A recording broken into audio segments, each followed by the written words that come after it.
What happen when both bodies stick together after the collision, both bodies stick together after the collision, मतलब ये जो ऊपर का photo दिया जा रहा है ये थोड़ा सा मॉडिफाई हो जाएगा।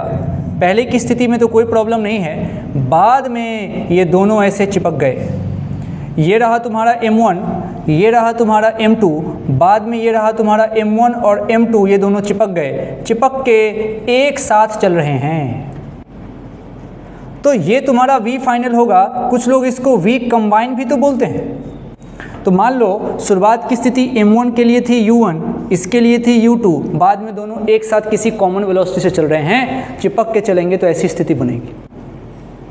मैं चाहता हूं कि इस सिचुएशन के लिए तुम दोनों काम कर लो।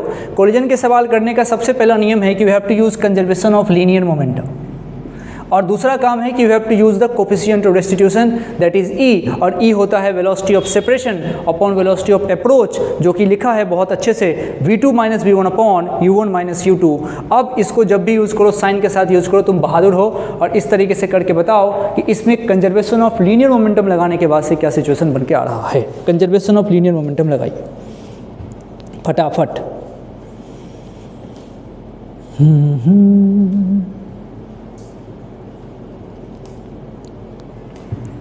आप बहादुर आपने लगा दिया होगा, तो आपने लिखा होगा M1 U1 plus M2 U2 equals to, अब दोनों एक ही हुए तो एक ही बॉडी आ गई भैया, M1 प्लस M2 इंटू कोई भी वेलोसिटी V कंबाइन।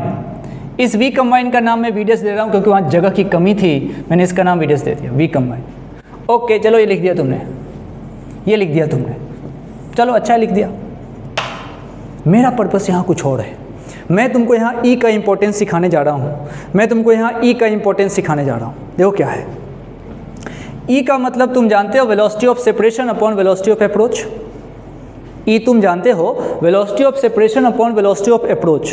मान लो मुझे बाद की स्थिति का नहीं पता, लेकिन किसी ने कह दिया कि हम डिस्कस करना चाहते हैं परफेक्टली इन इलास्टिक कोलिजन की। मान लो क्वेश्चन ने तुमसे कहा कि we are talking about perfectly inelastic collision, तो तुम उस कंडीशन में क्या पुट करोगे? E को 0। अरे परफेक्टली इलास्टिक कोलिजन में, परफेक्टली इन इलास्टिक कोलिजन का मतलब होता है कि रिकवरी बिल्कुल भी नहीं हुई, मतलब तुमने 100 दिया था और वापस कुछ नहीं मिला, मतलब E विल बी 0। अच्छा, तो ये होगा तुम्हारा velocity of separation, that is V2 minus V1।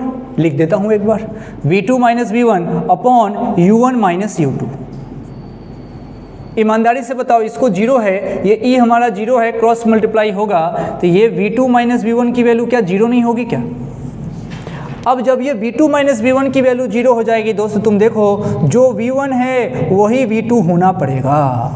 इसका मतलब अगर E की वैल्यू 0 है, ये क्वेश्चन ने कह दिया, या फिर क्वेश्चन ने कहा कि परफेक्टली इनइलास्टिक कोलिजन है, तो आफ्टर द कोलिजन की स्थिति, चूंकि V की बात चल रही है, तो आफ्टर द कोलिजन बॉडी 1 की velocity after the collision body 2 के वेलोसिटी के इक्वल है, मतलब टक्कर के बाद 1 और 2 की वेलोसिटी सेम है। दूसरी भाषा में बोलो, टक्कर के बाद दोनों चिपक के किसी कॉमन वेलोसिटी से चलेंगे। ये इसका अब मैंने आपको तुमको सिचुएशन करके दिखाया कि भाई ऐसा होता है। This is the case of perfectly inelastic collision या फिर परफेक्टली प्लास्टिक कोलिजन। क्या याद रखना है समझो, परफेक्टली इनइलास्टिक कोलिजन का मतलब होता है 100 बात की एक बात, E बराबर 0। सबसे पहली बात कि E बराबर 0।